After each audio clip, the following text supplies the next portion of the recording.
ओम नमः शिव गोरख। हर हर महादेव। एक शिष्य ने कहा है कि गुरुजी, जब भी मैं मंत्र जाप करता हूँ तो बड़ी बड़ी डकारें मुझे अपनी आनी शुरू हो जाती हैं और आंखों में आंसू भी शुरू हो जाते हैं।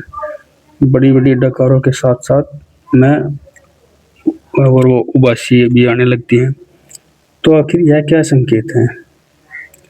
इसका कारण क्या है? क्या यह किसी भूत प्रेत का तो संकेत नहीं? क्या हमारे घर के अंदर कोई नेगेटिविटी तो नहीं आ गई? मेरे शरीर के अंदर कोई भूत प्रेत तो नहीं है? तो वीडियो को ध्यान से सुनना, बारीकी से, एक एक चीज को, क्योंकि बहुत सारे लोग इस समस्या से पीड़ित हैं। बहुत सारे बच्चे को यह नहीं पता कि आखिर ऐसा क्यों होता है, और वो इसे नेगेटिविटी के रूप में लेकर अलग अलग चीज़ों के ऊपर घूमते हैं, अलग अलग दरबारों में घूमते हैं और फिर अन्य किसी नेगेटिविटी का वो शिकार हो जाते हैं और फिर भगत उनसे काफ़ी सारे पैसे वसूलते हैं। तो वीडियो को ध्यान से सुनना, बारीकी से, एक एक चीज़ को। पहली बार चैनल पे है तो सीधे हाथ पर आपके लाल कलर का बटन है सब्सक्राइब का, उसे दबाकर चैनल को सब्सक्राइब कर देना। साथ ही बेल आइकन को दबा देना और ऊपर नोटिफिकेशन में ऑल पर क्लिक करना, ताकि जो जानकारी हम डालें पूजा पाठ से जुड़ी वो सबसे पहले आपको प्राप्त हो। जब आप मंत्र जप करते हैं तो मंत्र जप करते करते एक ऐसा समय आता है जब आपकी जो ऊर्जा होती है वह ऊपर की ओर उठना शुरू हो जाती है। ऊपर उठने का मतलब होता है आपके जो चक्र होते हैं उन चक्रों से वो ऊर्जा ऊपर उठनी शुरू हो जाती है। जब ऊर्जा ऊपर उठनी शुरू हो जाती है तो पहली बात तो आपको कोई दिक्कत नहीं होती। शुरुआत में तो आपको कोई दिक्कत नहीं होगी, पर धीरे धीरे आपके साथ क्या होता है कि आपको अलग अलग हिचकियाँ, आपको डकारें आनी शुरू हो जाती हैं। और यह सब होता है जब आपकी ऊर्जा अनाहत चक्र से ऊपर की तरफ उठती है। अगर आपको नहीं पता तो मैं आपको बता दूं, हमारे शरीर के अंदर 7 चक्र होते हैं और ये जो 7 चक्र होते हैं ये हमारे नीचे से शुरू होते हैं, मूलाधार चक्र से, जहाँ हमारी नाभि होती है। नाभि से नीचे मूलाधार चक्र, स्वादिष्ठान चक्र, मणिपुर चक्र, अनाहत चक्र, विशुद्धि चक्र, आज्ञा चक्र और सहस्त्रा चक्र। ये चक्र होते हैं हमारे 7 टोटल।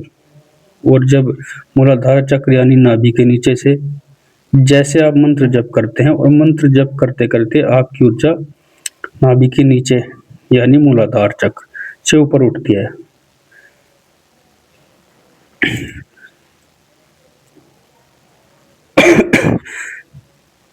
और सभी क्या बोले, स्वादिष्ठान चक्र तक जाती है, मणिपुर चक्र तक जाती है और जैसे अनाहत चक्र तक पहुंचती है यानी कि आपकी छाती तक पहुंचती है तो आपको डकारें आनी शुरू हो जाती हैं। बड़ी बड़ी डकारें आनी शुरू हो जाएंगी, आपको उबासी आनी शुरू हो जाती हैं, आंखों से आंसू आने शुरू हो जाते हैं। यह उस समय होता है जिस समय आपकी ऊर्जा अच्छे लेवल पर बढ़ी रहती है, शुद्ध रूप से ऊपर की तरफ उठती होती है। यानी आप कह सकते हैं उस ऊर्जा में किसी प्रकार की मलिनता नहीं होती, शुद्धि नहीं होती और पवित्रता नहीं होती। आपकी पूजा एक सही दिशा में जा रही होती है। आपकी जो पूजा है वह आपके इष्ट को स्वीकार कर रहे होते हैं।